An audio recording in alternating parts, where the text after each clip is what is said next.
முருகா வெற்றிவேல் முருகா, வேலுண்டு வினையில்லை, மயிலுண்டு பயமில்லை.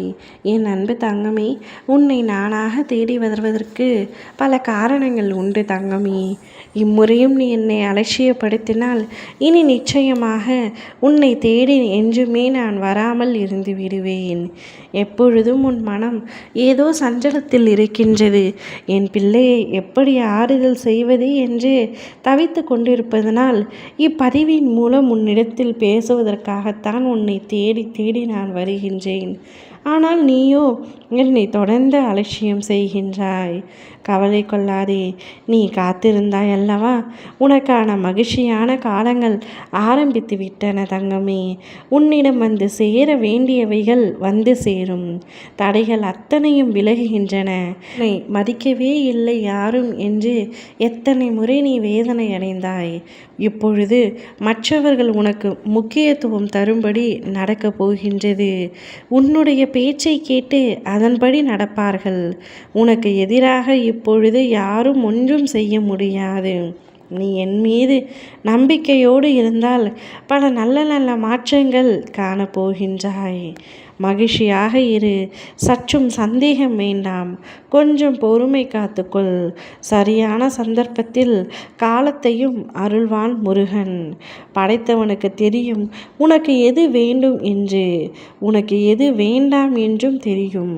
அதனால்தான் உனக்கு தேவையில்லாத பொருளை உன்னிடத்தில் இருந்து விலக்குகின்றேன். ஆனால் அதை புரிந்து கொள்ள முடியாத நீயோ அதை நினைத்து வருத்தத்தில் இருக்கின்றாய். ஆனால் சற்று புரிந்து கொள்ள முயற்சி செய் தங்கமே. நீ இப்பொழுது மனக்குழப்பத்தில் இருக்கின்றாய். இப்போது நடப்பது நன்மைக்கா என்று நடப்பது எதுவாயினும் என்னிடம் வந்து முருகா, என்ன நடந்தாலும் நீயே துணையாக இரு என்று கூறிவிட்டு உன்னுடைய வேலைகளை பார்த்து கொண்டே இரு. உனக்கு நடக்க வேண்டிய அனைத்து நல்லதையும் நான் முன்னின்று நடத்தி வைக்கின்றேன்.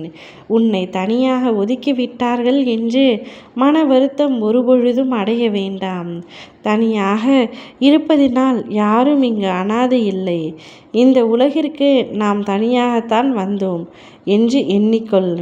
பயணத்தின் போதும் தனியாக பயணம்தான் செய்வோம். அதுபோலத்தான் நம் வாழ்க்கையும்.